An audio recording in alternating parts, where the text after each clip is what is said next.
You're 3 hours into rendering a high-resolution video project, or seconds away from winning a match, and the power flickers. The screen goes black. Your active work is gone instantly.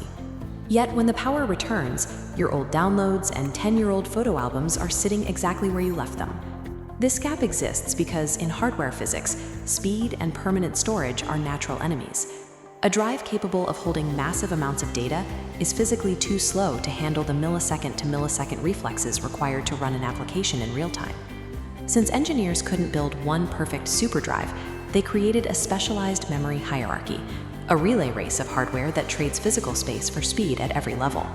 The foundation of this memory hierarchy is non-volatile memory, meaning the data survives even when the power is cut. The most rigid version is ROM, or read-only memory. This is the manufacturer-programmed instinct that tells a device how to operate the moment it wakes up. Think about an old cell phone left in a drawer for years. Even with a dead battery, it still knew how to play its signature ringtone the second it was plugged in.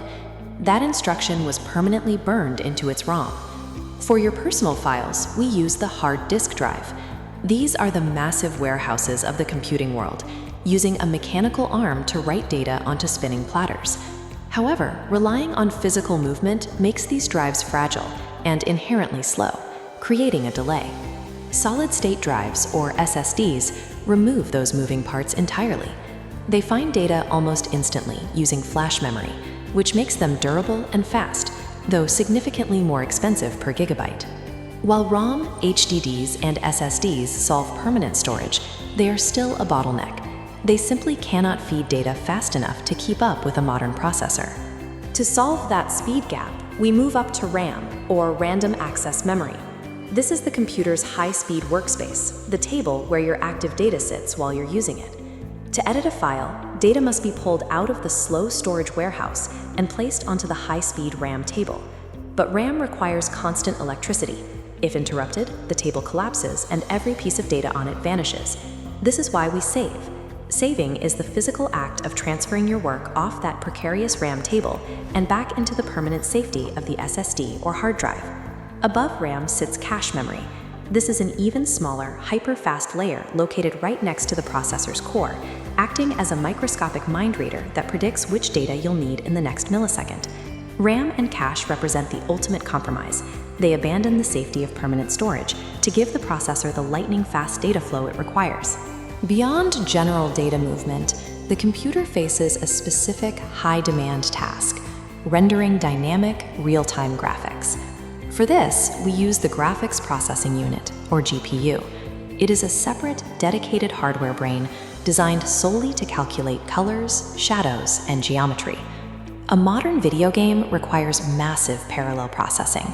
Running those billions of visual calculations through the main processor would cause the system to seize. The GPU illustrates the computer's division of labor, offloading heavy, specialized burdens to dedicated components to keep the rest of the system running smoothly. A computer functions as a meticulously engineered ecosystem where every component exists to cover the physical limitations of another. Understanding this hierarchy allows for smarter hardware choices. Power users often build hybrid machines, using fast SSDs for operating systems, cheap HDDs for massive archives, and high-capacity RAM for multitasking. That lost work from a power outage isn't a glitch. It's the physical reality of volatile memory functioning exactly as it was designed to. Every time a computer boots up and loads a complex world, it is performing a high-speed, invisible choreography across this entire memory hierarchy.